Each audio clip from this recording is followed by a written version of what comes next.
The folks who came here in opposition, sir, I'm glad that you're here as well. Yeah. And I'm happy to also give you the microphone. I'll say a few words. Happy to turn the microphone over to you and hear what you've got to say. And if okay with you, just to have some ground rules, if you'll allow me to speak, I'll make sure that you have a chance to speak too. That's great. So thank you for being here. And what I was going to say before I was interrupted is that before you're a Republican and I'm a Democrat, we are Texans, we're Americans, we're human beings. I hope to make the case that regardless of how you vote or who you vote for, we have some common interests here in Pampa and in my hometown of El Paso and in the state of Texas. I couldn't help but think of one as I heard Linda speaking. My youngest child, Henry, who's 11 years old, who I was just bragging on when I was meeting with Mike at the Woody Guthrie Museum in the old drugstore. Amazing guitar player, he's a piano player, he's a drummer, he's a voracious reader, he's kind of curious and excited about the world. In the entirety of his 5th grade year that he just completed in June, he didn't have a permanent classroom teacher. He had 5 different substitute teachers, and God save the subs. We're so grateful for them, for what they do, pitching in, trying to help out. But I know that Henry and his classmates would have such a better opportunity if they had a permanent classroom teacher they could depend on, who would consistently be there day in and day out. When I said that to the mom who was sitting next to me as we were watching Henry and his classmates go across the stage of their completion ceremony, moving out of elementary school, going into middle, she said, my son is in a different class, but same deal, no permanent classroom teacher. I told that story in Austin, hands went up. I tell that story in Amarillo, people nod their heads, they're going through the same thing. We're losing teachers right now by the thousands across the state. And as Linda said, it's in large part because of how we the people really are the government in this state. So I don't blame any single person or any single party. It's really on all of us at the end of the day. The way that we treat these teachers should explain why we can't keep them and why we're not attracting enough of them right now to make sure that our kids are getting the best possible education. Here in Pampa, the teacher on average is underpaid by $15,000 against the average national. Not the best paid teacher in America, just the average paid teacher in America. We're $15,000 down.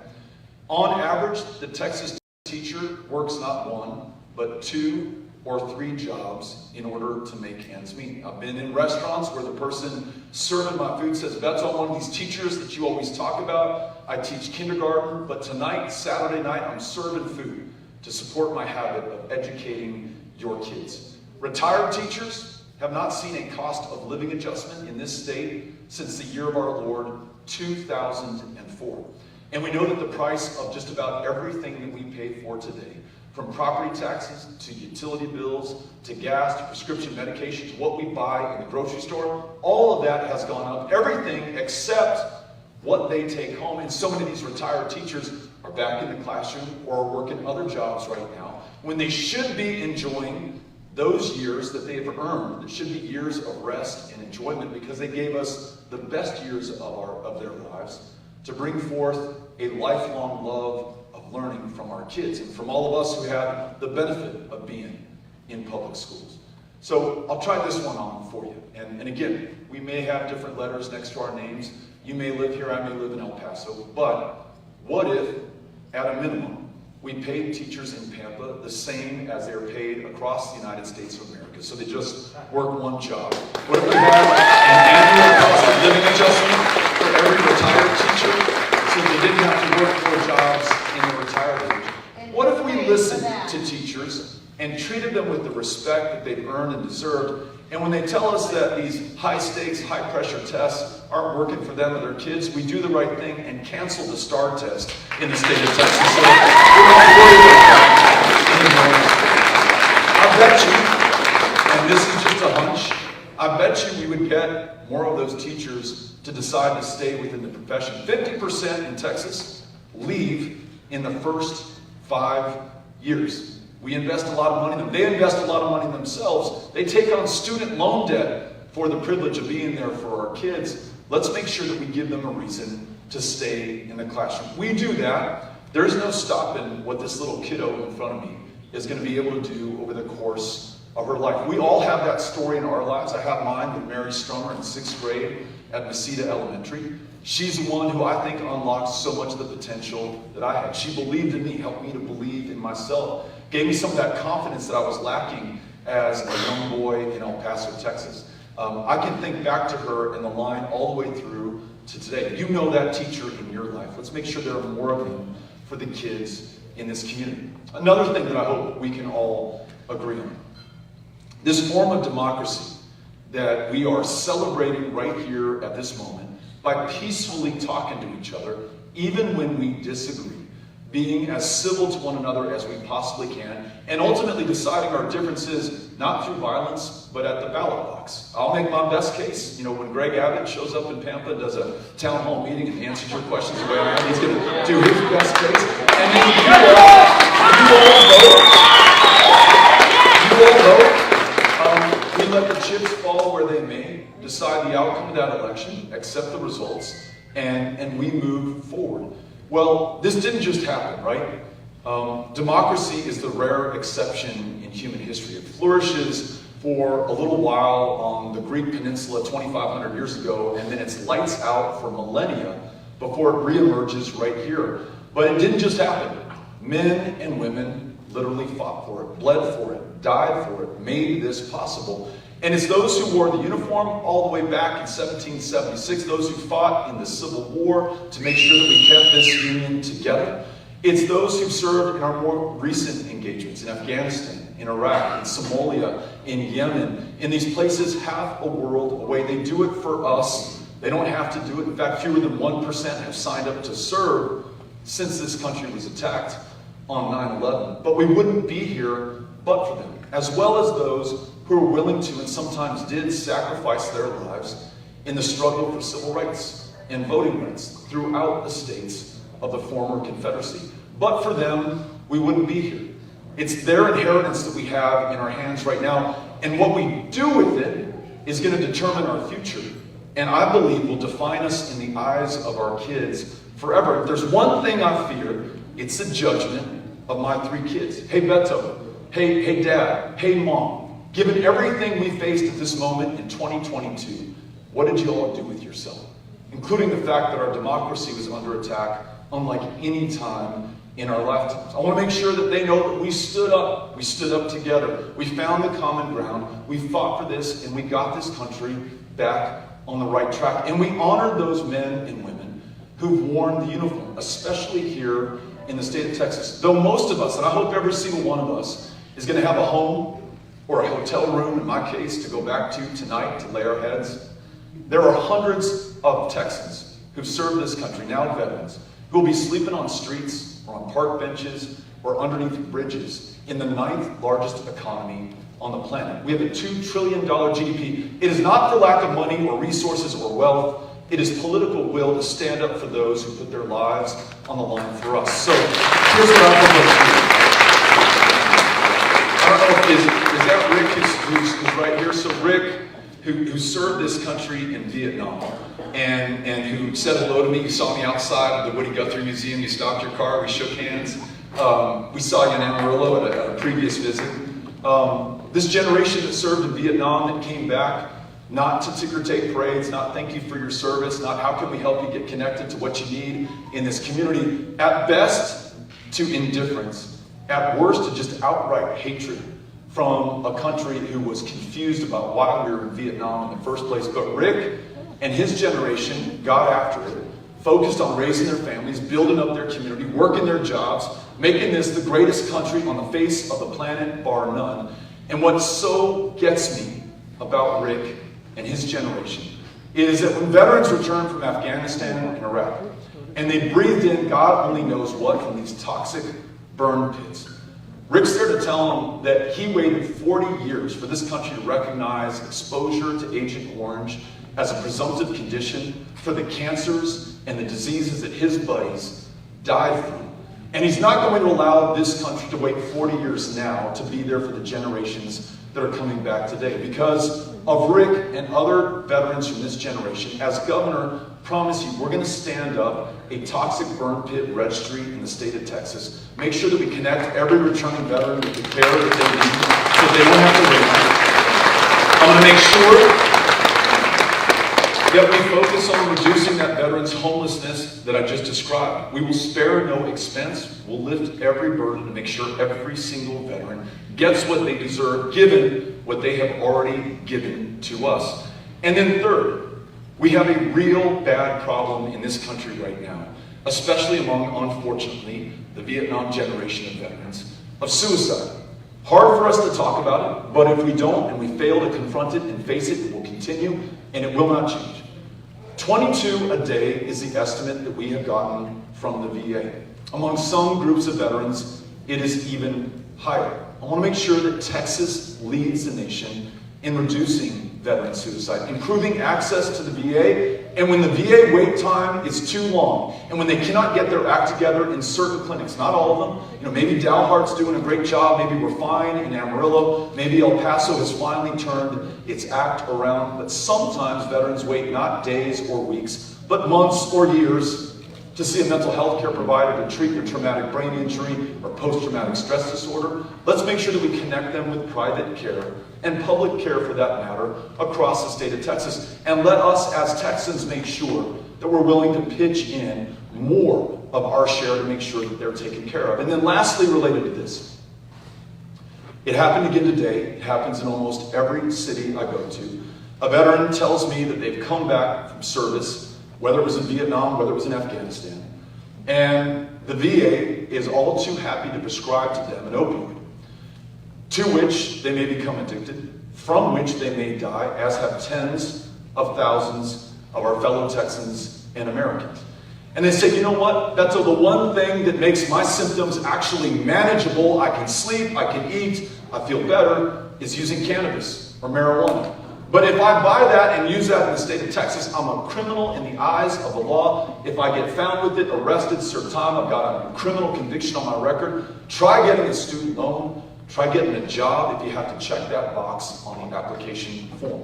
So listening to those veterans, I want to make sure that as governor, we legalize marijuana in this state. Make sure we don't lock anybody up for possession of a substance that is legal in almost every other state in the union right now. The fact that we spend $500 million a year putting people away and lose out on another $500 million a year from what we could receive if we tax the controlled sale of this substance, as do so many other states, it's pretty close to a no-brainer, at least as far as I'm concerned. Last two issues. We are the least insured state in America. And what does that mean? Maybe that's just a statistic just based on some numbers. It means that people in Texas have a harder time being able to see a doctor, going to a mental health care provider, in a state, by the way, where the largest provider of mental health care services right now is the county jail system. We're 51st in the nation in being able to see a mental health care provider. More kids die of diabetes in the state of Texas than they do in any other state, totally preventable. And again, we do not lack for the resources to do this.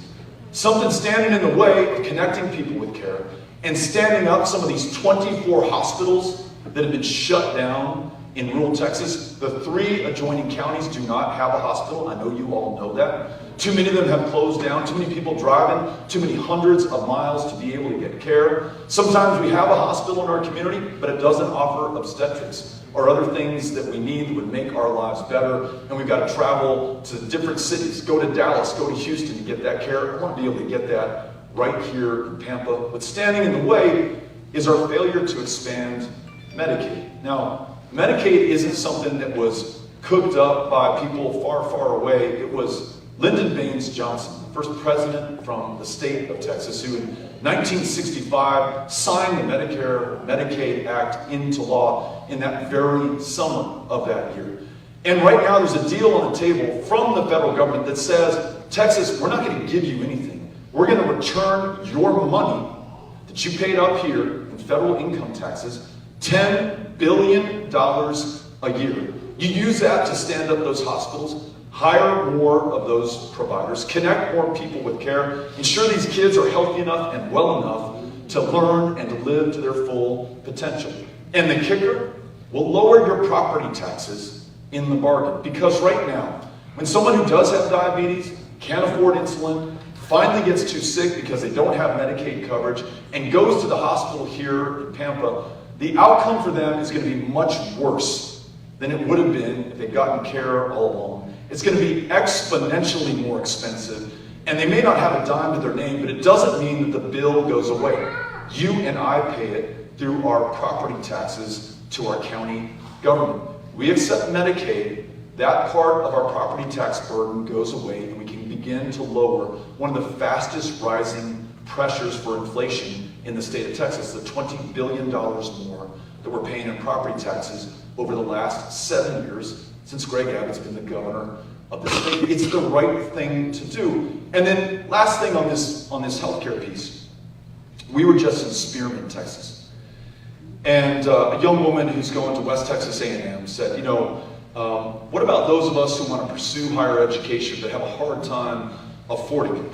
And I said, well, if you want to be a school teacher and you're taking on debt, I want to wipe that as an obstacle out of your way, because we need you desperately right now, and I want to make sure that cost is not an object. If you want to be a nurse, we're 20,000 nurses short in the state of Texas. If you've taken on debt in order to be a nurse, let's remove it. If that's in your way, let's get it out of your way. Let's make higher education for in-your professions more affordable.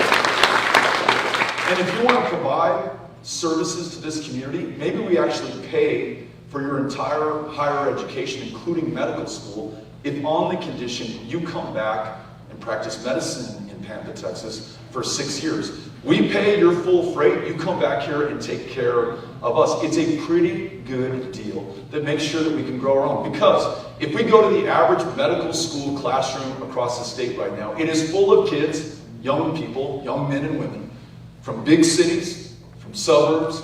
It's really hard to find the folks from the rural communities. That's something I've heard by visiting every single rural community in the state of Texas. So there are some smart things we can do to meet our challenges. And then this is the last one. Earlier today, I was sitting on the courthouse steps in Moore County. And this guy comes up, wondering what I'm doing on the courthouse steps, and he introduces himself as Rowdy Rhodes, who happens to be the county judge of Moore County. And I said, Mr. Judge, we're about to have this meeting in Dumas. What do you want me to know about your community? How can we better serve you as governor? And first thing he told me kind of made me laugh. He said they still play I'm a Ding Dong Daddy from Dumas on the radio at 7:30 a.m. every single morning in our town. You'd think you'd get sick of hearing that song. But he said, look, it's not going to be a surprise to you, Beto. We never get our fair share. And I'm not complaining. We're not bitter. We're a tough people. We're self-reliant. We're independent. We make our own way. But I pay taxes just like everybody else. I live by the rules and the law just like everybody else. People struggle here just like everywhere else. Why can't I get money for our roads, for our sewer system, for our water, for our broadband internet, the things that you take for granted perhaps in El Paso or in other parts of the state? And I said, Judge, that's why I'm here. If you and I had not just met, I would not know that these are the needs. He's a Republican. I happen to be a Democrat. I said, nonetheless, if I win, you're still going to be in office. I want to be your partner. I want to deliver for you. It's why I showed up in the first place. Yes, I want to win your votes, and I want to earn those votes. But even if you don't vote for me, I'm going to be your governor, and I feel accountable to you. And I want to make sure I'm ready to hit the ground running when we start this in January of 2023. So, there are a lot of issues that I know we're going to want to talk about. And without chewing up all the time in the form of a speech, because I know there's a lot of people who came to talk, who came to listen, who came to ask questions. I want to make sure we reserve that time. I do want to make sure that you ask the question about firearms and the Second Amendment and how we keep our kids safe in school as the school year begins in El Paso in 8 or 7 days. I want to hear about reproductive health care and what people think about women making their own decisions about their own body. I want to know what it means to you that you have a governor right now who's pursuing the parents of transgender kids for child abuse and threaten to turn them over to the Child Protective Services system. We have 32,000 kids in foster care right now. 100 of those children died in the custody and care of the state of Texas just since the year 2020. That foster care program, Judge Jack, a federal judge, described it as one in which the kids emerged more damaged than when they went in. That was 6 years ago. She just looked at it again this January, and she said, Mr. Governor, it has gone from bad to worse. Whatever's on your mind, CPS, abortion, guns, the nice, easy softball questions, I am here to take them from you right now, or anything else that you want me to know about when it comes to Pampa, Texas, or to Gray County. So, thank you all for being here.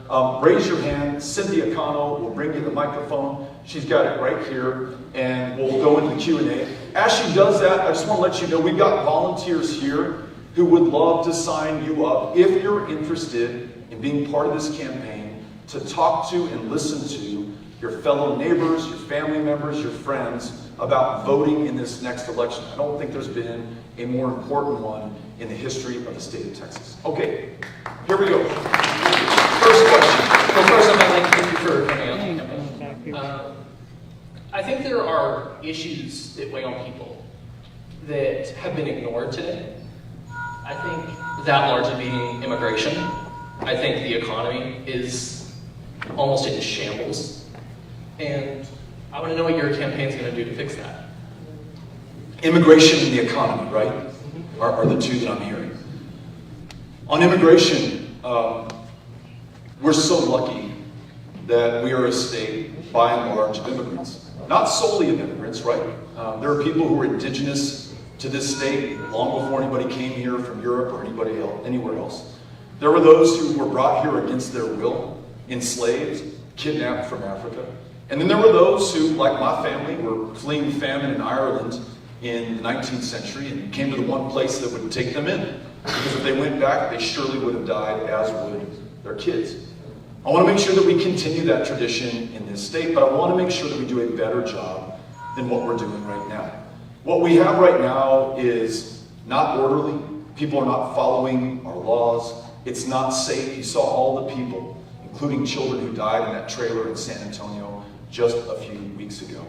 I want to make sure that if you come here and you want to work, if you come here and you want to join your family and make our communities better, if you come here because you're seeking asylum and you want to follow our asylum laws, there's a legal, orderly, safe path for you to do that. If you come here because you're trafficking fentanyl or you're trafficking in human beings, I don't want you to come into this country at all. I want to stop you before you get here. And if we find you here, I want to make sure that you are deported back to the country of your origin without any ability to ever come back here and threaten us. Now, what I just described, I think many of us can agree on. I talked to the cotton grower in Lamesa.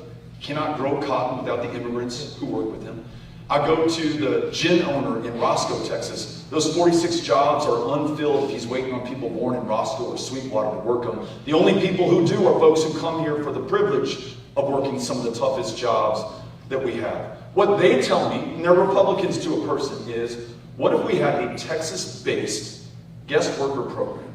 A legal way for you to come here and work and then return to your country of origin, which many people want to do because they love their home country just as much as I love mine. The only way we get there is by having a governor less interested in stunts and more interested in solutions, willing to listen to Republicans and Democrats and find consensus and, yes, even compromise so that we can do the right thing. We are the defining immigrant border state. We should be leading on this thing right now. Today, we are not. On the economy, we've got to do a better job for the people who work in this state, for the small business owners who create jobs in this state.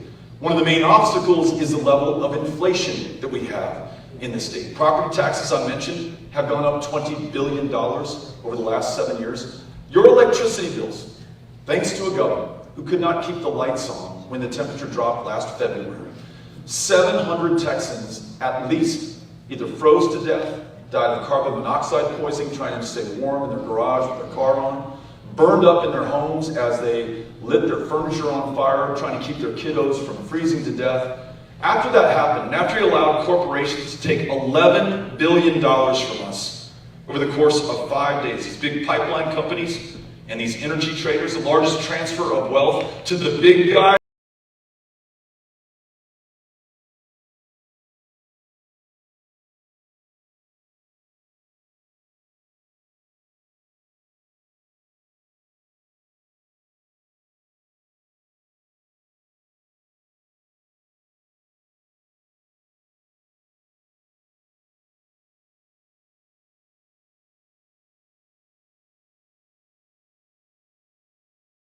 from the little people that we've ever seen in this state to all of us. On average, our rates have gone up $45 a month per ratepayer every single month, projected for the next 20 years. That's how expensive that failure in leadership is. So what do we do to turn that around? One, let's bring property taxes down. I mentioned Medicaid expansion would go a long way towards doing that. Legalizing marijuana brings in a net additional $1 billion property taxes. In one Texas county, average appraisals went up 50%. In that same county, the Walmart stores on average appraisals went down 6%. They're making money hand over fist. They can pay their fair share to fund our schools, our roads, our bridges, our jails, and our hospitals. They do that, we can bring down the burden on everyone else. Then I want to make sure that those who are looking to work can find that job. And very often, it takes training. Now that could be a 4-year college, it could be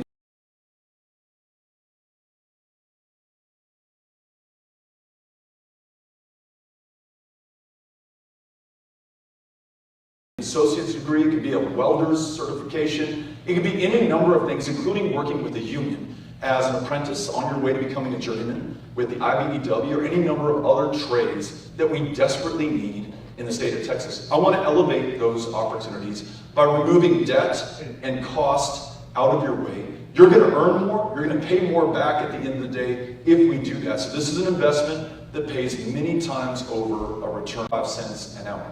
And not a single one of us should take any comfort if we are not working for $7.25, because I guarantee you there's someone in this community who is, in almost every community. And when you work for $7.25, you're not working one job. You're working 2 jobs. You're working 3 jobs to make ends meet. You're not spending time with your kids. You're not getting ahead. You are barely getting by. Raising that minimum wage so that fewer people are working and remaining in poverty is something that we can do when we win this election. That's another way to jumpstart this economy to make sure that we're doing better. Let's support everybody here. The jobs that we have, energy jobs, oil and gas jobs, let's support them, let's protect them, let's keep them. Let's add to them the wind, the solar, the hydrogen, the geothermal jobs that are high paying, high skill, high value. Let's support independent ranchers, cattle raisers, growers, and farmers in these communities right now. They are under the thumb of large corporations, of these corporate slaughterhouses. There are few independent channels now for people to make money, and it's harder and harder to pass that farm, that ranch on to your kids and your grandkids. I want to fight for you too. All of that is part of the economy in Texas, and certainly here in the Panhandle. Thanks for a great question. Appreciate it. Hey, straight back there. Okay, thank you. Robert, when I come in, I was 5 foot the door before one of your people looked at my hat and said, if you cause a problem, we're going to escort you out. Of course, my first question has to do with gun control. Many times you've been on video saying you're going to confiscate our AK-47s and our AR-15s. How can you, with good conscience, say that when many times mass shootings have been prevented with good people with guns? Many times. Let's all be respectful of the questions. I want to make sure everyone is heard today. Just recently in Indiana, a 22-year-old with a handgun stopped a mass shooting. There was one in West Virginia recently. A woman stopped a mass shooting. The guy broke out a gun. She dropped him with 1 shot. A man in a Texas church stopped a mass shooting with 1 shot. How do you justify wanting to take guns away from good, law-abiding citizens? Where do you get the justification for that? There are millions and millions of guns in the United States that don't kill people every day. It's a mental issue, not a gun issue. Amen. Thanks for being here.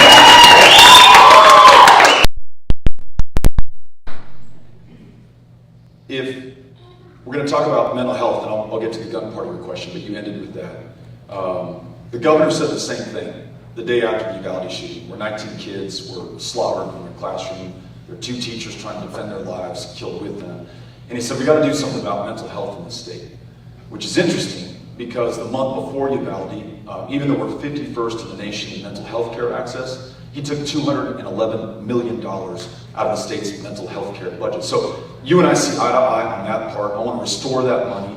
I want to add billions more to make sure anyone who needs mental health care access can get it. On this issue of guns, look, you and I differ on this. I don't think anybody outside of a battlefield or war should have an AR-15 or an AK-47.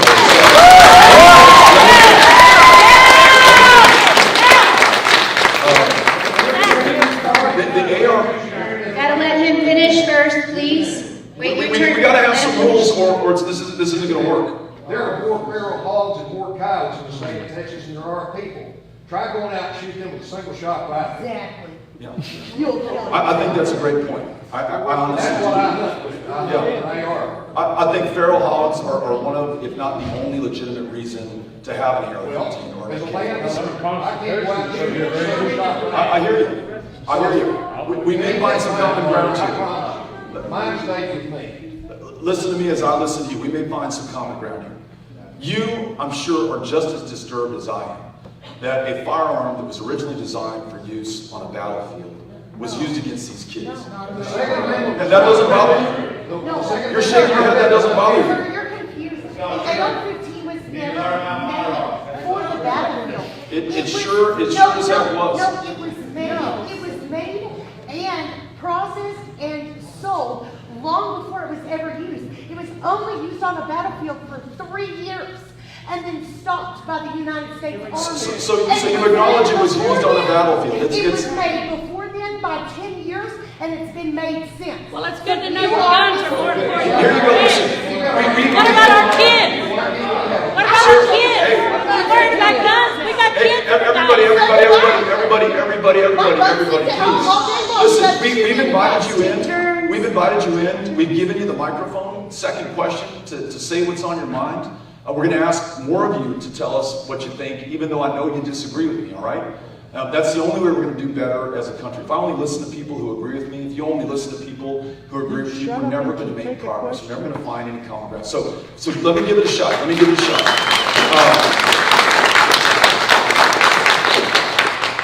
Because of Uvalde, because of El Paso, because of Midland, Odessa, because of some of these mass shootings where an AK-47 or an AR-15 was used, and because of what it does to your body, what it does to your brain, what it does to the soft tissue in your system, because you bleed out before we can revive you and save your life, because those parents in Uvalde can only identify their kids by the shoes that they were wearing, because there was nothing above their shoulders that they could see. I just don't think anyone should have an AR-15 or an AK-47, and I know that you disagree, and that's okay. That's okay. Because again, in this democracy, the only way any change is going to happen is if there is some consensus and some compromise. Here's where I think that might lie. What if we had a universal background check in the state of Texas? So if you're going to buy a firearm, you don't. And I'll tell you a perfect example. That shooting in Midland, Odessa, that took the lives of 8 people in 2019. A month. Can you allow me to finish what I'm saying? What are you afraid of? What are you afraid of? He's trying to answer. Right, what are you afraid of? Let me just say my piece. I'm going to give you a chance to say yours. That shooting in Midland, Odessa, that happened a month after the shooting in El Paso that killed 8 people. The shooter walked into a gun store, attempted to buy an AR-15, didn't pass the background check that gun store was required to provide. But because we don't have a universal background check in the state of Texas, he could purchase that same weapon from a private seller, and it was perfectly legal for him to do that. He then used that firearm to indiscriminately kill and shoot people, including a baby, in the face. Now, if we had universal background checks, there's a good chance we could have stopped that. A red flag law is another proposal. Red flag law says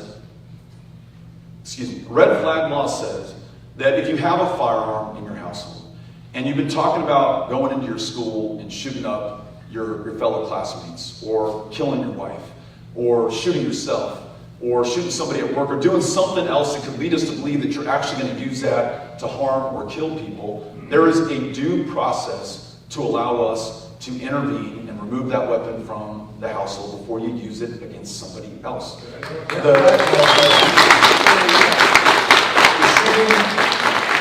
The shooting in El Paso, the AK-47 that young man used, when that weapon came in, his mom called the police department in Allen, Texas, and she said, "You got to help me out here. I don't know what my son is doing. I don't know why he has it." She may have expressed other concerns about his state of mind. There was absolutely nothing that law enforcement could do in that situation. And he drove that AK-47 600 miles, walked into that Walmart and killed 23 people in my hometown. So, look, we can defend the Second Amendment while doing a better job of protecting the lives of the people in our lives. We won't all get everything that we want. That's the nature of a democracy and compromise. But if we seek the common ground, I know that we can find it. And I bet you most of us in this state, gun owners, non-gun owners, Democrats, Republicans, can agree at least on issues like a universal background check and like a red flag law. So that's what I would like to do as governor, to improve safety and security, especially in our schools, while still protecting your right to own a firearm. So I'm going to allow Rick to just briefly make a comment. Here, I'm going to give you this microphone, Rick. I graduated from Pampa High School in 1963, got drafted, went to Vietnam, and from August the 22nd, 1966, from August 22nd, 1967, my two hands held an M16 or M60 machine gun every single day. And when I came back to Pampa, Texas, August 22nd, 1967, these hands have never held a weapon of any kind. And they never will hold a weapon. What John Lennon said, what Jesus Christ said, give love a chance. Love one another. We don't need guns.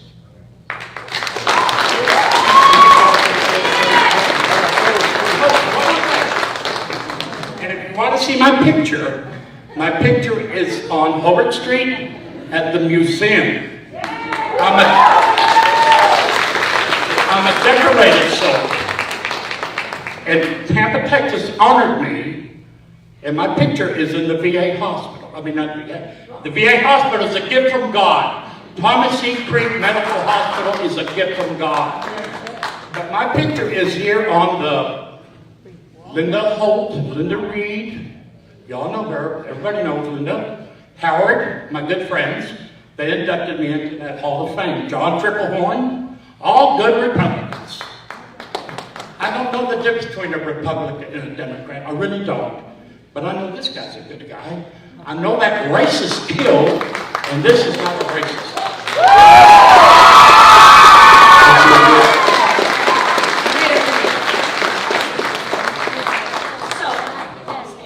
I know we got the big issues with the guns and everything, but this is so personal for me because disabled children is Adam's fellas and so many other things besides just the guns.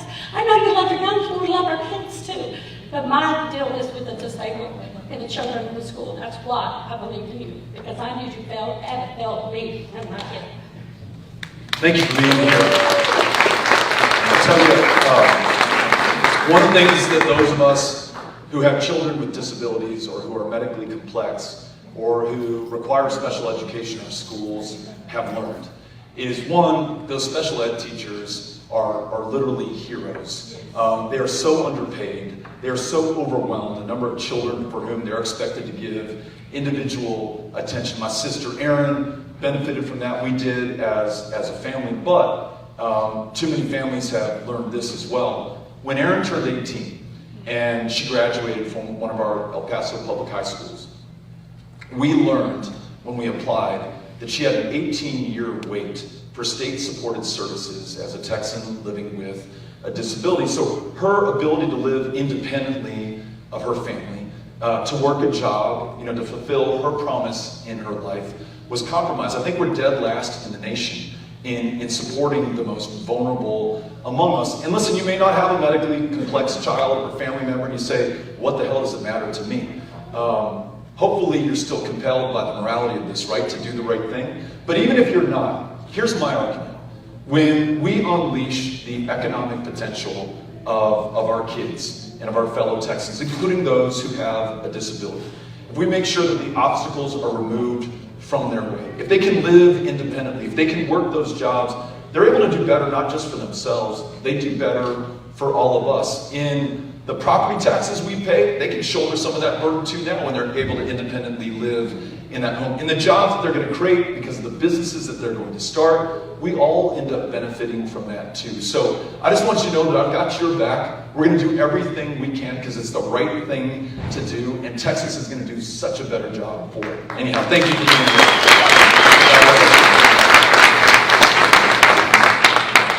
First off, I'd just like to thank you for coming to Pampa and recognizing that we do exist and we matter. I don't think Abbott's ever come here, so, or any statewide, patch any of them.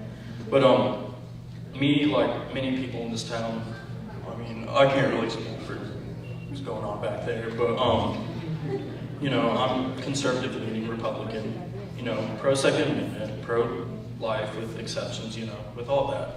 And you've said you need the support of Republicans to win this and to be Abbott.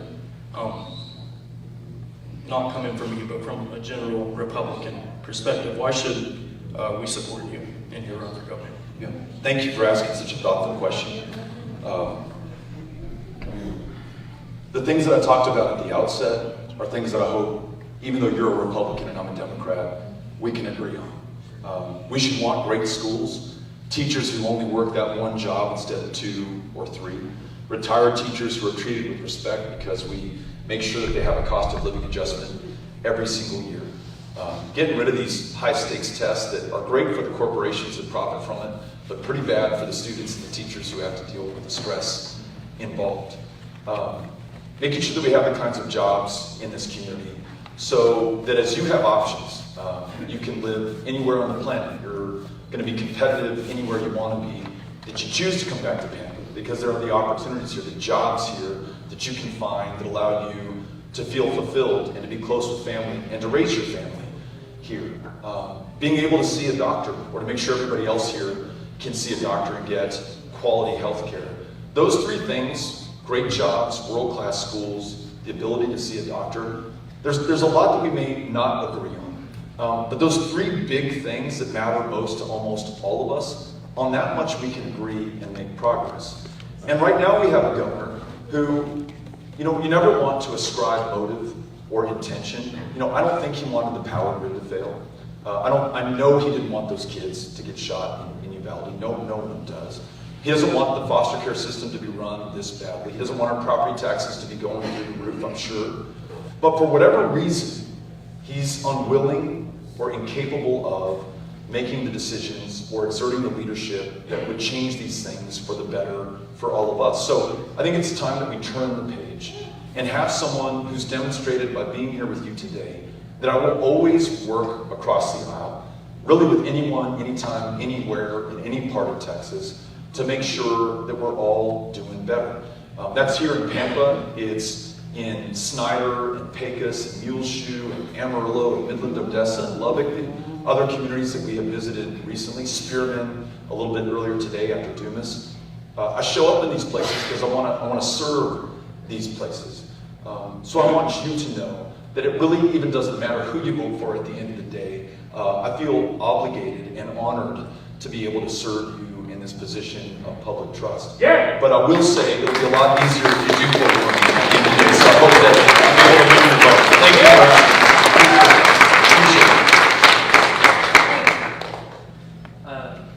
So thank you for coming today, and I was going to ask about your thoughts on police reform, because seeing some of the videos coming out of Uvalde has been very heartbreaking, seeing police hold parents back from getting to their kids to save them, watching police stand in the hallway for an hour while kids are getting shot. So I wonder what your thoughts are on that.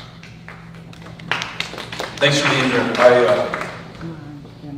I've been to Uvalde now 4 times, met with most of the parents, met with parents of surviving children who were able to escape, met with a teacher who was shot by that gunman, twice survived and is living with that trauma and those injuries.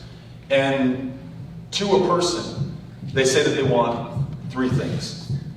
One, they want to make sure that if they've lost their child, or in the case of those teachers, they've lost that parent or that sibling, that daughter, that their names are not forgotten and their stories are always remembered. Everybody says that to me when I ask them, well, what do you want me to do? What can we do? From everyone is that they want us to take action to make sure that no other family has to experience what they've experienced. The third thing, and they want accountability, and they want the truth.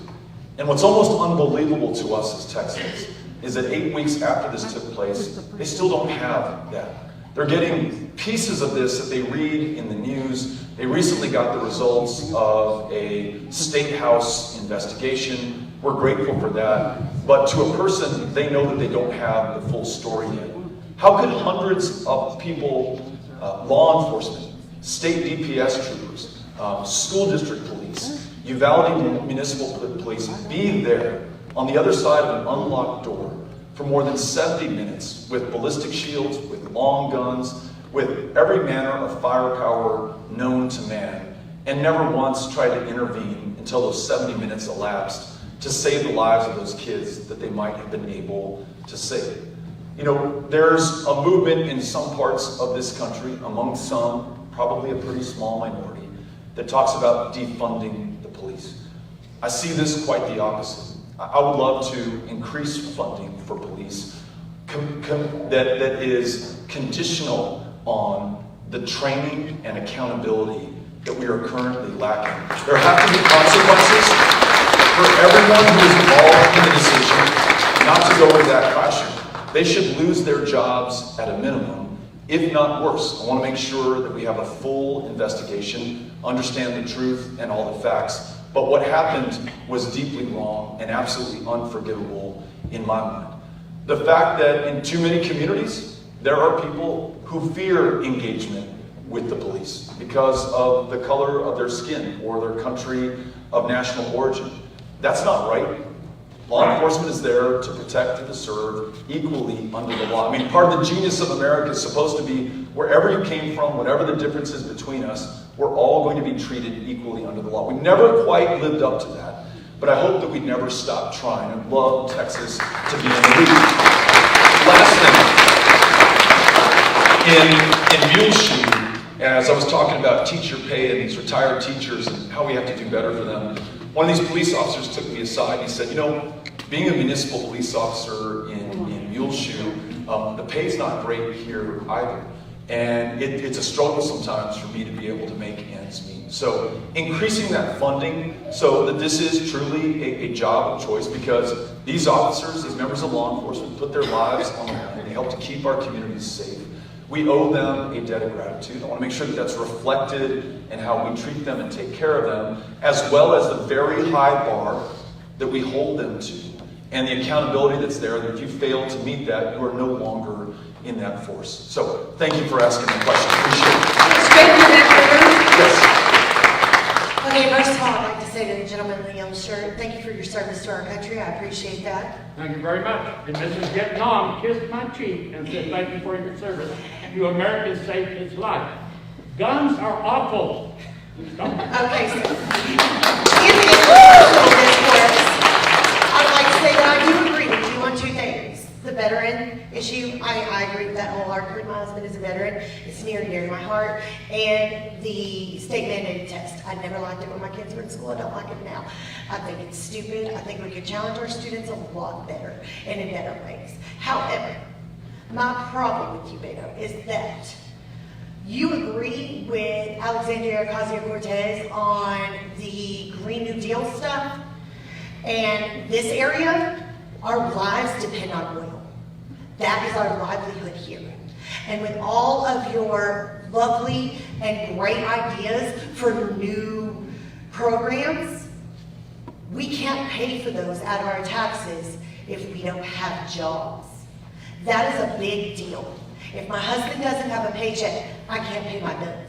That means I can't pay for somebody to go to nursing school, and I can't pay for somebody to go to teaching school. And while I'd love to be able to do that, I barely make ends meet as it is because of Biden right now. Because he took all of our jobs. He took them all. Because this is oil field country and cattle country. And the cattle field industry is going down because of gas prices as well. If we can't make ends meet, this town dies. There is no supporting businesses. Your waitresses and your cashiers, they don't exist without the cattle country and the oil country in this town.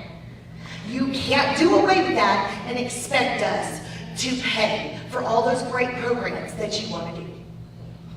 Thanks for being here, and I appreciate everything that you said. And I think there's actually going to be a lot more that we agree on than disagree, even with what you said. So this is said maybe too often in these parts, but it's something that I'll share in other parts because I believe in it. It's where we sit and stand right now that produces the food, these cattle raisers, and through everybody else who's growing what we depend on. The fiber for the cotton growers, and the fuel that literally powers and feeds and runs the economy of this country. Those involved in the oil and gas industry, beyond making sure that I could get here today from Spearman in my Toyota Tundra safely, burning gasoline, which I'm grateful for, also secured the energy independence of this country from the rest of the world. We don't have to worry about Saudi Arabia or Venezuela or Russia now, which I learned after they invaded Ukraine, that we were dependent on 10% of our oil imports from that country. I don't want to import anything from them, or really any other country when it comes to oil and gas. I want it to come from this country, and within this country, I want it to come from the state of Texas for every reason that you just gave. These are great jobs, and they're jobs that pay the way, but they also give us a sense of purpose and a pride of place. Texas is the energy leader in the world right now, because of you and others who've given their lives to make sure that we are. I want to make sure that we protect those jobs, and I want to add to the energy leadership that we have. Right now, more than ever, because of the high prices we have, because of the instability in Europe, because of that invasion of Ukraine, and the fact that most of that continent now does not want to depend on Russia, I'd like to see us be able to do more, not less, in the state of Texas when it comes to oil and gas. We wasn't importing anything when Biden got elected. That's probably not true, but let's agree to disagree. Yeah, that's not true. Okay. Wait, I'm still going on this one. Cynthia's trying to give me you're done, Beto, but hold on. Let me just finish because you asked such a good and thoughtful question. I want to add to those energy jobs. I'd love to see more wind. I'd love to see more solar. I'd love to see more geothermal. I'd love to see more hydrogen. Those are also high-paying, high-value jobs that allow us to continue to be energy independent. I don't think it is one or the other. I think it is all of the above. But it does happen to be true that those renewable energy resources allow us to do a better job of confronting climate change before it's too late. And I'll tell you, from a meeting like this one in Glasgow, a young farmer came in. And she said, the only reason I'm here, Beto, and I don't know if she was a Republican or a Democrat, no me importa, does not matter. She said, the only reason I'm here is because what my grandparents planted and grew, what my parents planted and grew, I'm trying to plant and it's not growing. 10 years of drought, the band of where this stuff can grow moving further north by the decade. She said, climate change isn't going to happen. Climate change is happening to our family right now. This state understands the impact and consequences of climate change more than any other. And of all the costs that you're talking about, and I agree, all those costs are legitimate, we're all facing and feeling them. The cost to deal with the impact of climate change will dwarf them all. We'll measure it not in the billions, but in the trillions of dollars, and we already are beginning to do that. And we're experiencing it here right now in the Panhandle already. So we can do all of these things, and we can support all of these industries. And I mentioned earlier, when I was talking about the economy and jobs, I support the cattle raisers here. My wife grew up on a ranch where they raised cattle. This is part of her family's heritage as well. But what I hear from many people in this business right now is that when the corporations take over, for example, the slaughterhouses, and begin to call the tune and set the price, and define the margins that are razor thin and harder for those in this business to get by, then it becomes, in some cases, impossible to stay in it, or to pass your operation on to your kids or your grandkids or the generations that follow. I want to fight for you. It's why I'm here. I want to make sure that we break that interest of those corporations down and allow for independent producers, independent slaughterhouses that will support independent raisers and growers in this part of the state. So I hope we can find some common ground on these issues. Again, wouldn't be here if I didn't want to listen to and learn from you, and I'm grateful that you shared everything that you just did. Cynthia, what do we have next? Hi, Beto. I have a question, or just a comment for you, really, that I want you to consider when you're running for office.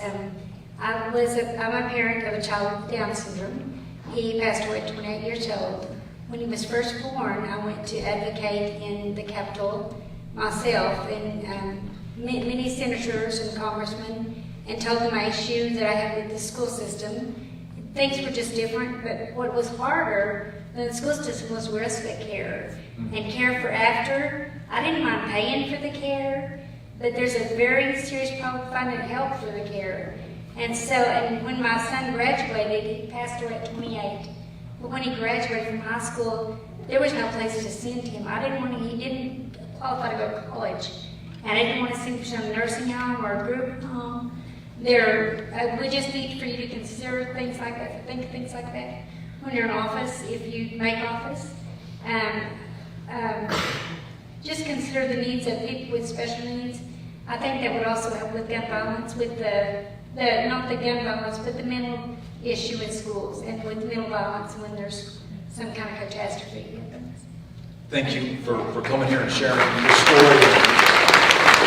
I'm sorry for your loss, and at the same time, I'm grateful that you'd be willing to tell us this so that we all understand why this is important, why it was important to you, why it should be important for all of us. As we talked about a little bit earlier, state-supported services are really important, and the ability to live independently, or if not independently, to live with others who may have some similar challenges and opportunities for that matter, who can have the assistance necessary to be as independent as possible and as close to home as possible. My sister now lives hundreds of miles away from us because, just as in your case, there was nothing within our region in El Paso, even though we're one of the largest cities in the state of Texas, that would allow her to live near us. And so this is a struggle that I know from our parents, my family's personal experience. Thank you for sharing yours. This is something I would love to work on with you. Thank you for being here. Appreciate it. I'll keep this simple. I don't want to live in a theocracy. I don't want my daughter to live in a theocracy. Church is encroaching into government, obviously. We're not hiding it anymore. Can we please do something? Absolutely.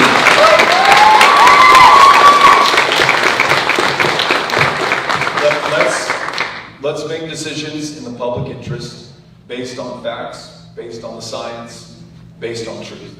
I can't help but think that after 3 Texas women won the right, or the protection for the right, for women to make their own decisions about their own body, their own health care, their own future, one of them being Sarah Weddington, who was born in Abilene, Texas, argued Roe versus Wade before an all-male Supreme Court, and half a century ago won that landmark victory. You know, nobody came in from the outside to save us or to help us. No one rode to the rescue. It was Texas women who stepped up and got the job done in 1973. I think it's going to be Texas women who do it again. That decision from the Supreme Court, I think, has a lot to do with your question. I don't know that it's grounded in science, in fact, in precedent, and the Constitution. In fact, we saw that draft opinion from Alito. He was quoting a jurist from like 400 years ago who believed that we should be burning witches. I don't know where that's supported in science or fact or truth. But what should concern all of us is not just the status quo, that a state that bans abortion with no exception for rape, no exception for incest, that has one of the highest maternal mortality rates in the developed world, because not only can you not get an abortion, try getting a cervical cancer screening in some of our communities when there's no reproductive health care plan. Try seeing a family doctor, try seeing a physician, anything. They're now talking about looking at your travel papers if you want to leave the state and you're of childbearing age. They're now talking about going after businesses who want to pay for the travel expenses of their female employees to go make personal private healthcare decisions in another state. And the concurring opinion written by Justice Clarence Thomas said that in addition to removing the protection for that right to privacy, first conferred in 1973 in this country, that next on the chopping block is same-sex intimacy. After that will be same-sex marriage or marriage equality. And after that will be contraception. I'm not making this stuff up. And this didn't come from some crackpot on the internet, on the fringe wing of a party. It came from a lifetime appointee on one of the most powerful benches on the planet, if not the most powerful bench on the planet. Already, there are legislators in this state ready to pick up the baton on all three of those issues. Listen, I respect your interpretation of our Creator, and however you connect with Him, through whatever religious tradition, through whatever book, or whether you don't believe in that at all and you choose not to participate, that is totally your business and not mine, nor is it the government's. This separation of church and state, government exists for. Let's get Yes, George Soros, the billionaire, and his foundations have been behind a lot of support for the attorney generals in different states that have let criminals loose. He fights against the First Amendment, the Second Amendment, and everything else that you just stood there and said you're for. Your campaign has accepted $1 million from him, so what kind of pressure does that put on you? None. We raised $27 million over the last 4 months. We had 500,000 individual contributions. The largest group of contributors, bar none, are Texas school teachers to this campaign. And whether you're a Texas school teacher, whether you're someone who has a lot of money, the only thing you get with your donation is good government. I owe nothing to anybody who's done anything for this campaign. My only obligation is to the people of Texas, all of the people of Texas, that I will serve as governor. I'll tell you what, in addition to that money we raised, outraising Greg Abbott, even though he takes $1 million from Kelsey Warren, whose company made $2.4 billion when the grid failed and his company was able to make these windfall profits on the backs of suffering Texans. We outraised Greg Abbott. We also outraised him in volunteers. 78,000 people have signed up. Letters to get the job done. It's going to be the people of Texas who power this campaign. That's why I'm so confident that we can win this. That's why I'm so confident after we win, we can get these things done for the people of Texas.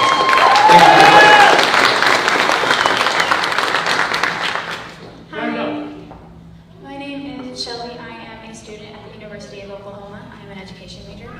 And if you didn't know, the University of Oklahoma is very rich in Native American history and Native American heritage. But as you go through the United States, you see reservations are very, very low funded, very just overlooked. It's a minority that has been overlooked for centuries, tracing back all the way to Christopher Columbus. And I want to know what your campaign will do to help reservations. Thank you so much for asking that question. You look at every single one of these world-class schools, the ability to see a doctor, and the opportunity to find the job of your dreams near where you were raised. If they're tough across Texas, especially rural Texas, they're absolutely almost impossible on our Native American lands and reservations and communities. Visiting some of these schools within some of these nations, I find equipment that is from the 1980s. I find teacher pay, as bad as it is in Texas, even worse there. At the same time, I find an extraordinary and intense pride in that community and in their heritage, and in relearning languages that were almost lost to humankind altogether, because our government at one time thought it was wise to stamp those languages out, and yet those who harbored them are reintroducing them. That's part of the curriculum in these schools, and I'm so proud of that. I want to encourage that. So though we are not as rich in federally recognized tribes as Oklahoma is, I think of the Tiguas, where I am in El Paso. I have met with their leadership. I've listened to their issues as I'm listening to the issues here in Pampa today. I'm ready to hit the ground running to make sure that we fund access to the things that we talked about, that we address. We have criminal justice issues of crime all over the state. It is terribly bad on some of these reservations, especially for women on those reservations. We have a problem with rape in Texas, where we have more rapes that are committed here than any other state in the union, despite having a governor who said he was going to eliminate rape in the state of Texas. We have thousands of untested rape kits on the shelves at our state offices, and the ability to solve rapes in Texas has declined in half since this guy took office. As bad as that is for the general population in Texas, and it's bad on these reservations, as you probably know, is much, much worse. People are able to commit crimes with almost complete impunity. So, on all of these issues, I know that we can do better for all of us, and I especially want to do better for those who have been treated the worst historically and currently right now, the very people that you are choosing to elevate. So thank you for being here. I'm going to get your contact info so that if you have ideas that I didn't touch on in my answer, I'm able to hear them, okay? Thank you. Two more questions. So, I know we talked about teachers right at the very beginning, and I'm one of those teachers, and some of the people here who are volunteering for you are also public school teachers. And I think it's awesome that you're trying to raise money, because I know that there are teachers out there, thankfully I'm not one of them, but there are other teachers who have to work these multiple jobs. So my question is a bit more of a nitpicky one. I would love to see $15,000 more, trust me. But how do we propose going about funding that? Because I know that the districts can't do it. I know that a lot of districts are underfunded already as it is. They don't have a whole lot of money to spare for these sorts of things. How do you want to go about funding that to make sure that these teachers get the pay that they deserve? Yeah, such a good question. I mentioned earlier we're the 9th largest economy on the planet. $2 trillion gross domestic product, $250 billion biannual budget for the state government of Texas. We have the resources, we have the wealth. What we have been lacking is political will. This is what I would do to make sure that we pay for the raises. And some of the other things that I talked about earlier as well. Right now in Texas, the state government pays 40% of the load for public school funding. You, the property taxpayer, pay the other 60%. It used to be in Texas, in the good old days, it was 50-50. The state government was paying more of its share, reducing the burden and the pressure on you and your homes. This 60-40 split puts an impossible burden on local school board trustees. They want to pay you more because they know you. You probably know them very well. They say, what am I going to do if I raise the tax rate anymore? I'm going to be taxing people out of their homes. One of the things that I want to do is to get back to the 50-50 split, state and local. And lest we think that this is a Democratic Party pipe dream, the person who introduced the bill to do this is a Republican lawmaker from North Texas. I want to work with him and others to find common ground on this. That's one place we can start. Another, to both reduce your property taxes and better fund our school teachers, counselors, librarians, and support staff, is this. We're all paying more and more in property taxes, while corporations and many industrial and commercial users are not. We have to have some kind of fairness in our property tax system. I may have mentioned this earlier about Walmart in one of our counties, where the appraisal rate went up 50%, Walmart's appraisal rate went down 6%. Walmart can hire the attorneys and the lobbyists to contest their appraisal and get out of paying their fair share. If we require fairness in state statute or our property tax code, so that Walmart or any other corporation cannot get out of its fair share, the estimate is that we bring in anywhere between $3 to $6 billion additional per year. One more idea, I mentioned it earlier, legalizing marijuana. Not only did we save $500 million in incarcerating people who have in their pockets something that is legal in almost every other part of the country, we bring in $500 million more in new revenues from taxing its controlled sale. That's another $1 billion that we can add to the pot. And then there are the choices that we are making right now and how we spend your money. This governor has chosen to spend $5 billion of our money at the Texas-Mexico border on stunts that have done nothing to control the flow of fentanyl or human trafficking or address the very real challenges we have when it comes to immigration. Those $5 million have been used to build part of the wall.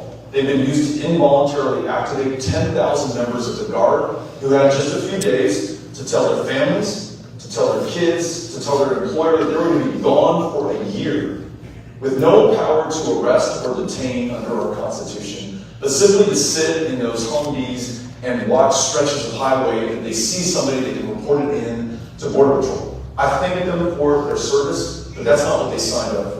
I didn't know why, because I've asked them. I've been down to Del Rio and I said, I live in Houston. I was there in Hurricane Harvey. I saw these guardsmen come in and literally save people on my street who were going to drown. That's when I signed up. Or I met a veteran who came back from Afghanistan or Vietnam before. I was so inspired by his service or her service that I decided to sign up as well. They don't want to be doing what they're doing right now, playing this part in this political theater. 4 of them killed themselves since this deployment began in Texas. 4 others have died in questionable circumstances. None of them, by the way, killed by anybody coming over the border into this country. Ending that involuntary activation, stopping the spending of your tax dollars on a border wall, which requires us to take the private property of our fellow Texans. Working on real solutions frees up billions more to do the right thing. So that's just a few ways that I think that I can get to más o menos $8 to $10 billion additional annually. And then the kicker is we're bringing $10 billion more for Medicaid expansion to lessen the burden on the property taxpayer. That's real money, and that's real savings, and those are real salaries that you can be working for going forward. Thank you for asking the question.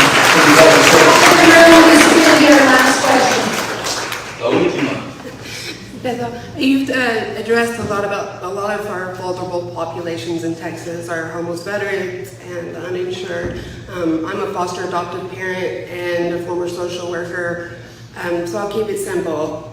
We're aging out 1,200 Texan kids a year out of foster care, and as a social worker, I sign permission slips just like a parent because the state of Texas is their parent.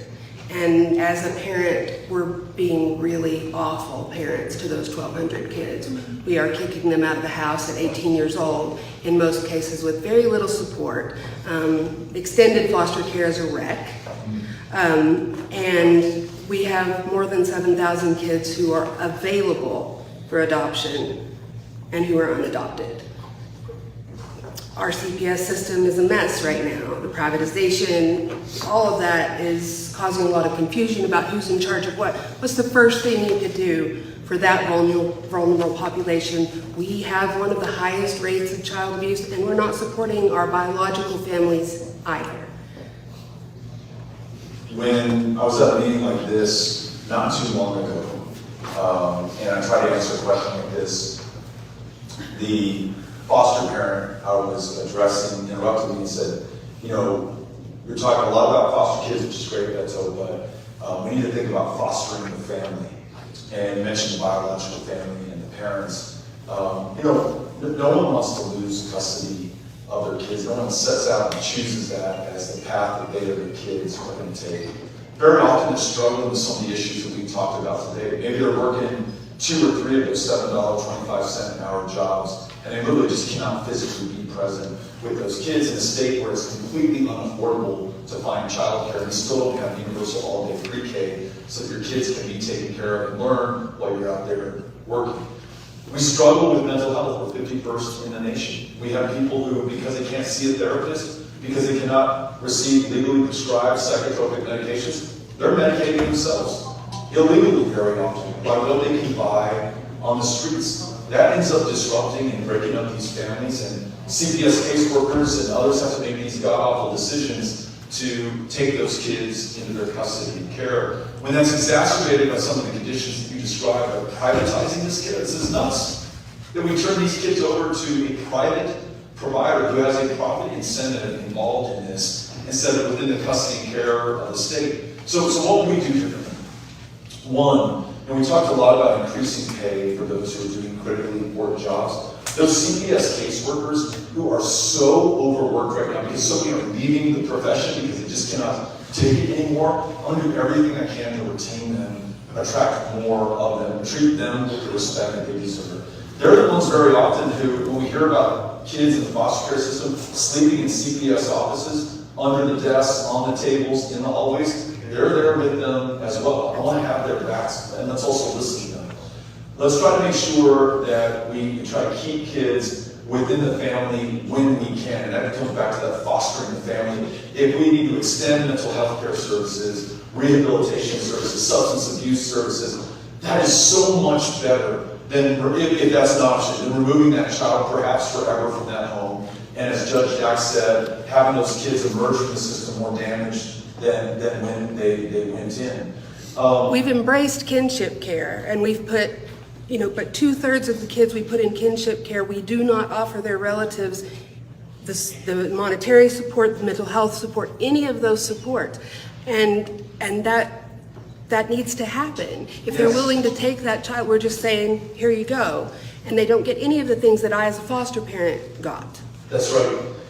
So what if we ended that privatized care and then elevated kinship care? And for those of you who could hear that, if it is your grandmother or your aunt or some other family member who takes you in, they're doing the right thing. They're saving the state a ton of money. That kid's going to have a better outcome, but none of their expenses for doing that are defrayed right now. What a smart investment for us to make, and actually so much cheaper than keeping them institutionalized going forward. So a lot of really smart things that we can do that I've learned by listening to foster parents, by kids who have come out of that foster care system, and by CPS caseworkers, that we can implement really literally almost day one. We just have to make them and that program a priority, and then it will happen. As I said earlier, I don't think Governor Abbott wants those kids to suffer or do poorly. But it's just clear that they're not a priority for him, because for the last 7 years, it's gone, in Judge Jack's words, from bad to worse. And we got to go from worse to better, and working with you, we're going to get that done. Thank you for the question. Thank you all for coming out tonight. Thanks for being with us. Thanks for getting us kicked off. You all were amazing. God, you will be it. And we'll see you again before we end. Gracias.